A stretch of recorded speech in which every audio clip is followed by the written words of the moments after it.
Hey everyone, I'm on a mission to hit 1,000 subscribers, and I'd love your help to get there. If you're enjoying the content, do me a favor. Hit that subscribe button right now and join the family. The front office watched it twice. Not once, twice. And in the NFL, where practice footage gets skimmed, clipped, and filed away, that detail means everything. When a coaching staff hits rewind on a single practice session, it isn't out of curiosity. It's because something on that field demanded a second look, something they couldn't afford to miss. And what forced the Cleveland Browns front office to go back to that tape wasn't a veteran with a decade of experience trying to hold on to his job. It wasn't a proven starter making his case in week 1 of training camp. It was a rookie.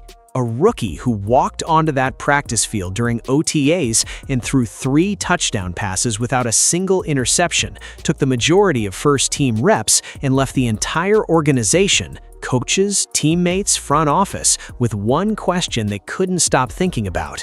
Is Shedeur Sanders already the guy? Because the tape says yes, and in this league, the tape doesn't lie. There's a moment in every competition where the noise stops, where the evaluations and the projections and the media narratives get completely drowned out by what's actually happening right in front of you. That moment happened on a Browns practice field during OTAs, and the people who witnessed it knew immediately what they were looking at. Shedeur Sanders walked between those lines and went to work. Not cautiously, not carefully. He operated with the kind of confidence that you simply cannot fake in front of NFL coaches, NFL defenders, and NFL cameras. Throw after throw landed exactly where it needed to. Routes were hit in stride. Receivers didn't have to slow down, reach back, or adjust their bodies. The ball was just there, on time, on target, and delivered with a precision that made everyone watching go quiet in the best possible way.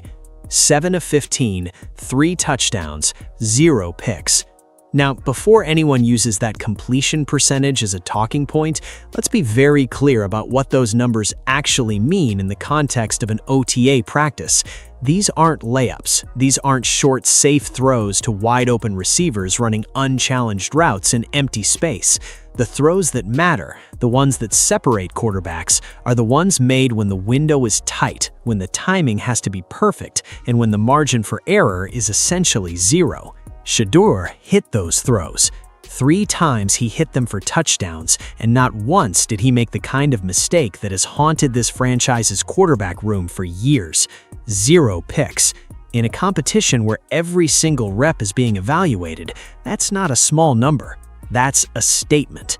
And then there were the first-team reps. Shedeur Sanders, a rookie, walked into OTAs and took the majority of snaps with the ones. Let that land for a second. Todd Monken, one of the most respected offensive minds in the NFL, did not hand those reps out as a courtesy or as some kind of confidence boost for a young player who needed encouragement. Offensive coordinators do not run charities on the practice field. They give first-team reps to the quarterback they trust with their offense. Full stop. And on that day, in front of the entire organization, that quarterback was Shedeur Sanders. But the reps in the stat line were only part of it. What really told the story was the quality of the throws themselves, because numbers can flatter any quarterback on a good day. Film doesn't. There's a specific kind of throw that separates quarterbacks who understand football from quarterbacks who are simply athletic enough to play it. It's the throw where the receiver doesn't have to do anything extra. No reaching, no adjusting, no fighting for the ball. The ball arrives exactly where the route dictates it should, placed so precisely that the only job left for the receiver is to run full speed and let the ball find him. That's what Shedeur Sanders delivered to Isaiah Bond. Bond didn't need to change his stride. He didn't have to adjust his body or fight through contact to secure the catch. The ball was put in a location so specific, so deliberate, that it looked less like a throw and more like a placement. And that distinction matters enormously because it tells you something that no combine metric, no arm strength test, and no pre-draft interview can measure. It tells you that the quarterback throwing the ball already knows where his receiver is going to be before the route fully develops. That is anticipation. That is pre-snap processing. That is the mental part of the quarterback position that coaches spend entire careers trying to teach and that most players never fully develop no matter how long they play. Nervous quarterbacks don't throw that ball. Quarterbacks who are unsure of themselves, unsure of the defense, or unsure of the scheme don't commit to that throw. They hesitate. They wait for the receiver to come open instead of anticipating when the window will arrive. And the moment they hesitate, the window is gone. Shedeur didn't hesitate. He trusted his read, trusted his receiver, and delivered a ball that made Bond's connection look effortless, which is exactly how great quarterback play is supposed to look. The Bond throw wasn't flashy. It didn't generate the loudest reaction on the sideline, but for anyone in that building who evaluates quarterback play for a living, it was one of the most important throws of the entire session, because it confirmed something the Cleveland Browns coaching staff had been watching for since Shedeur arrived. This isn't a quarterback who's learning how to read defenses. This is a quarterback who already does it and does it fast enough to execute at a high level against NFL-caliber competition. That level of processing speed is something teams spend first-round picks searching for. Cleveland may have just found it in a player who walked into their building with a chip on his shoulder and a point to prove. If the Bond connection was the throw that told evaluators what Shedeur's mind could do, then the touchdown pass to Jerry Jeudy was the throw that told the entire roster what his arm could do. Jeudy is not a forgiving target. He runs routes at full speed, gets in and out of his breaks with precision, and demands that the quarterback deliver the ball in a very specific window at a very specific time. Miss that window even slightly, and the throw either falls incomplete or gets Jeudy hit before he can secure it. There's very little margin for error when you're throwing to a receiver of his caliber, and elite receivers at that level know immediately when a quarterback has what it takes to truly deliver. Shedeur Sanders gave him the perfect ball. The placement was right. The timing was right. The height was right. Jeudy caught it and held on because the throw put him in a position where holding on was the only thing he had to do. He didn't have to fight for it. He didn't have to adjust. He made contact with the ball, planted both feet, and the scoreboard changed. And then the sideline erupted.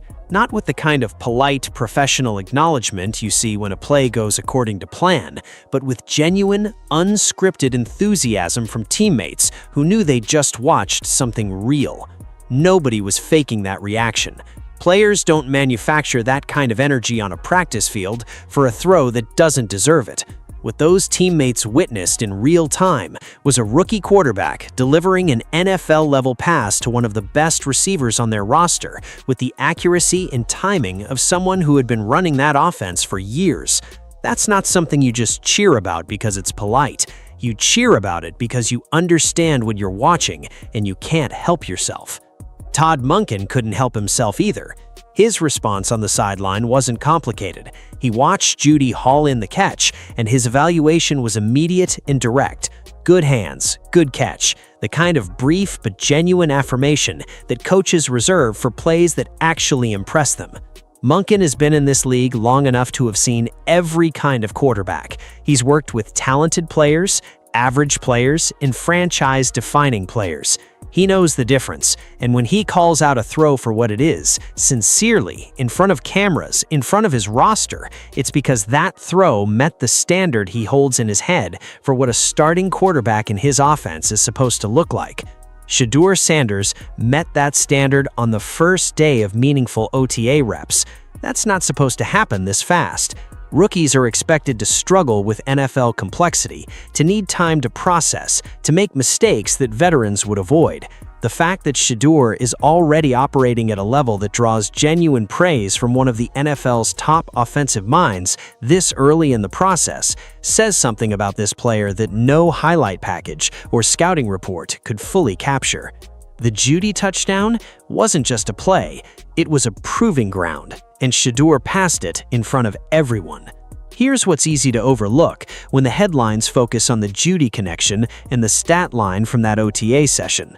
Shedeur Sanders didn't just hit his most talented receiver on a clean route with an open window. He also connected with Cedric Tillman, and the way he did it revealed something just as important about the kind of quarterback he's becoming. The Tillman throw was about footwork, not the spectacular kind that shows up in highlight reels, but the disciplined, detail-oriented mechanics that coaches obsess over because they're the foundation of consistent, high-level quarterback play.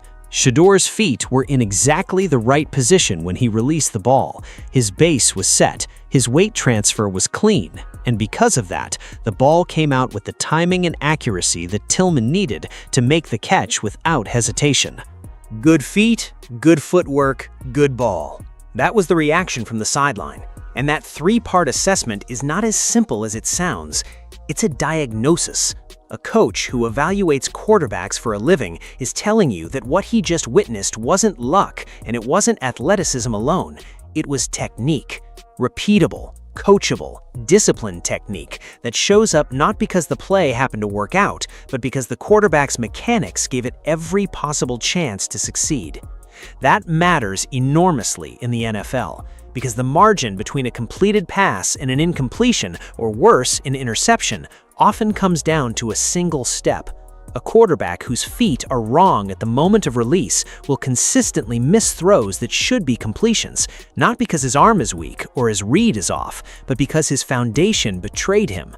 Shedeur Sanders' foundation did not betray him on that throw. It carried him. And what makes the Tillman connection even more significant is what it reveals about Cleveland's receiving core as a whole. Tillman has been on this roster. He has the physical tools to be a genuine weapon in this offense, but talent alone doesn't unlock a receiver. The right quarterback does. A quarterback who can place the ball where only his guy can get it, who trusts his receivers enough to commit to them on time, who processes fast enough to get to his second and third options without losing the play. That quarterback is the difference between a receiver core that looks average and one that suddenly looks dangerous. Shedeur Sanders is unlocking that room. One throw at a time, one rep at a time, he is showing this offense what it's capable of, and the people watching from the sideline are starting to see a version of the Cleveland Browns that hasn't existed in a very long time. Let's talk about the numbers one more time, because some people are going to try to find a way to make them look closer than they are, and they're going to fail, but let's address it directly anyway. Shedeur Sanders, 7 of 15, 3 touchdowns, 0 interceptions, first team reps. Deshaun Watson, 9 of 17, 2 touchdowns, 1 interception, second team reps. On the surface, the completion percentage argument is the one Watson supporters will reach for first. 9 completions out of 17 looks better on a stat sheet. That much is true. But here's what that argument completely ignores, and this is the part that actually determines games. Touchdowns win, turnovers lose. Deshaun Watson threw a pick. In a competition where the entire point is to demonstrate that you can protect the ball and move this offense forward, he handed the ball to the other side. Shedeur didn't, not once. 3 drives ended with touchdowns, 0 drives ended with gifts to the defense. And if you want to reduce that entire OTA session to its most fundamental football truth, that's it. One quarterback helped his team score 3 times and never hurt them. The other helped his team score twice and hurt them once. That's not close. That's not a matter of interpretation. Those are the facts of what happened on that field, and no creative reading of completion percentage is going to change them. But here's the piece that goes even deeper than the stats: the first team reps. Because when a coaching staff decides who gets the ones in OTAs, they are making a statement that is far more meaningful than any public comment or press conference talking point.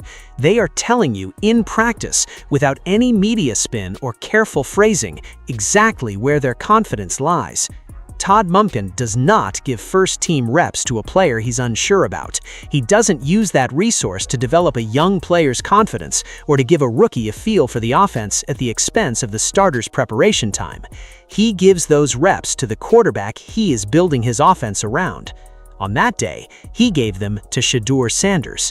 Meanwhile, Deshaun, who has had every possible advantage this organization could give him, including a fully guaranteed contract that was the largest in NFL history at the time it was signed, and years of first-team resources and roster construction built entirely around his needs, took second-team reps in OTAs. Not because of injury, not because of rest, because that is where the coaching staff currently has him. The distance between those two stat lines isn't just a number, it's a direction, and the direction is unmistakable to anyone paying attention. For weeks, certain segments of the Cleveland media treated the idea of Deion Sanders wanting a meeting with Todd Monken as some kind of joke.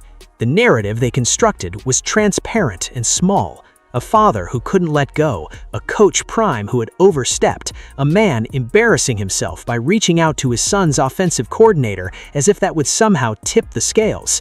They ran with that story because it fit a frame they'd already built around Shedeur Sanders, the idea that his opportunities were manufactured, that Deion Sanders' influence was the real engine behind his success, and without Deion Sanders pulling strings in the background, the whole thing would fall apart. Todd Monken walked up to that microphone and dismantled every single piece of it. He didn't say he'd think about the meeting. He didn't offer the kind of carefully hedged, diplomatic non-answer that coaches give when they're trying to avoid a controversy without actually committing to anything. He looked directly at the reporter asking the question and said he couldn't wait, that he was looking forward to it, that if Deion told him where his next commercial shoot was, he'd show up there. Those aren't the words of a coach who is tolerating a conversation out of obligation. Those are the words of a coach who genuinely wants that meeting and who has enough respect for the man on the other end of it to make that clear in public. And the level of respect Monken expressed wasn't generic. He didn't just say Deion was a great guy or that he had a lot of respect for the family. He broke it down into 3 specific dimensions: his respect for Deion as a player, his respect for Deion as a coach, and his respect for Deion as a father. From a man who has been in this league long enough to understand exactly how his words land, that's not accidental phrasing. That's a deliberate, layered acknowledgement of everything Deion Sanders has built and everything he has done, including raising a son who walked into a brand new NFL city, a brand new system, and a brand new competition, and immediately got to work. That last part is the one the Cleveland media simply cannot spin their way around.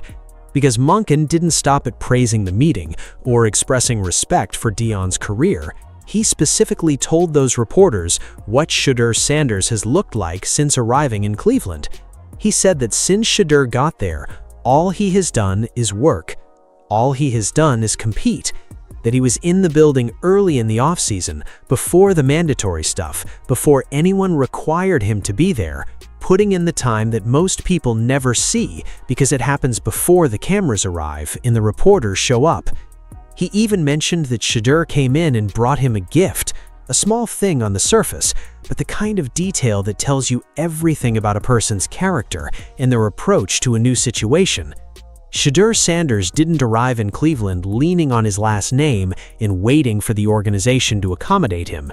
He arrived in Cleveland trying to build a relationship with his offensive coordinator before the competition even officially began. That is not the behavior of a player who expects things to be handed to him. That is the behavior of a player who understands that nothing is guaranteed, and that earning the trust of the people around him is the only way to build something real. Monken saw all of it. Coaches always see all of it. And when he chose to share those details in front of every Cleveland camera available, he wasn't just answering a question, he was correcting the record. He was taking the narrative that the local media had constructed around Shedeur Sanders, entitled Unproven, a product of his father's shadow, and replacing it with the version that is actually true, the version he's been watching every single day since Shedeur walked into that building.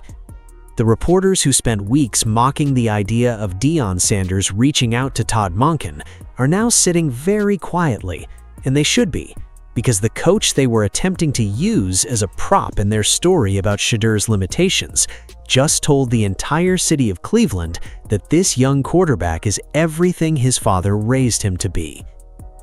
It's easy to watch a practice clip and react to the throw, the perfect placement, the tight window, the clean footwork, the sideline eruption. Those are the moments that generate views and spark debates and get people fired up in comment sections. But what doesn't show up in a highlight package is the reason those moments are happening. And in Shedeur Sanders' case, The reason is not complicated. He simply outworks the room. Before the organized team activities were mandatory, before most players had any obligation to be in that building, before the official competition calendar had even truly begun, Shedeur Sanders was already there. Not because someone told him to be, not because his father called and advised him to make an appearance for optics, because he understood that the quarterbacks he was competing against had years of NFL experience, years of familiarity with professional systems, and years of relationships built within organizations, and that the only way to close that gap was to start before anyone else did. That kind of awareness, that kind of professional maturity is not something you can teach, and it is almost never something you see from a rookie quarterback coming into a situation as complex and pressure-filled as the one Shedeur stepped into in Cleveland. This is a franchise that has been starving for a real answer at quarterback for years. The expectations in that city are enormous, the media scrutiny is relentless, and the competition, on paper at least, includes a player who had one of the most lucrative NFL contracts built around him. Walking into that environment as a rookie and choosing to respond with work rather than anxiety or entitlement says something about Shedeur Sanders' makeup that no scouting report ever could. Todd Monken took note of all of it. That's what he told those reporters, not as a throwaway comment, not a polite way of acknowledging a young player's effort, but as a specific, detailed account of what he has personally witnessed from the moment Shedeur arrived. Coaches of Monken's experience don't offer that kind of public testimony without reason. They don't volunteer that level of detail about a player's work habits unless those work habits are genuinely exceptional and unless they've had a direct impact on the way that player is performing when it actually matters. And when you connect Monken's words to what happened on that practice field, 3 touchdowns, 0 picks, first-team reps, a front office rewinding tape, the picture becomes very clear. The results aren't happening by accident. They're happening because Shedeur Sanders put in the kind of work that doesn't make headlines, in the hours that don't get filmed, in the moments that nobody outside that building ever gets to see. The practice field is just where the proof surfaces. The foundation was built long before those cameras were rolling. At some point, the conversation has to move past competition and into reality. The tape has been rewound, the first-team reps have been given, the stat lines have been compared. The offensive coordinator has spoken on the record about what he's witnessed. The receiving corps is waking up, the sideline is reacting with genuine enthusiasm. The work ethic has been acknowledged by the one person in that building whose evaluation matters most, the man designing the offense. Every single data point from Shedeur Sanders' time in Cleveland is pointing in the same direction. Not most of them, all of them. This isn't a quarterback who is still figuring out how to function at the NFL level. This is a quarterback who has already begun to operate within this system with a level of precision and efficiency that forces an entire organization to pay attention. The throws to Bond, to Judy, to Tillman, those weren't lucky. They were executed, and they were executed with the kind of mechanics, timing, and mental processing that coaches spend entire careers searching for in the players they recruit, develop, and eventually build franchises around. Cleveland has needed this for a long time, a quarterback who can deliver the ball to his best receivers at the right moment in the right location, consistently enough that the receiving corps doesn't have to compensate for the limitations of the person throwing to them. A quarterback whose footwork doesn't betray him under pressure. A quarterback whose processing speed matches the demands of an offense designed by one of the best coordinators in the NFL. A quarterback who shows up early, earns trust through work, builds relationships through effort, and then backs all of it up the moment the competition begins in earnest. Shedeur Sanders is that quarterback. The Browns front office watching that tape twice isn't a rumor. The first-team reps aren't a coincidence. Todd Monken's press conference wasn't an accident. This is a coaching staff and a front office that has been building toward a decision, and on a practice field during OTAs, with 3 touchdown passes and 0 mistakes, that decision became a whole lot easier to make. The question of whether Shedeur Sanders can play at this level has already been answered on film. The only question left is how long it takes for the rest of the world to catch up to what the Browns already know. The tape doesn't rewind itself.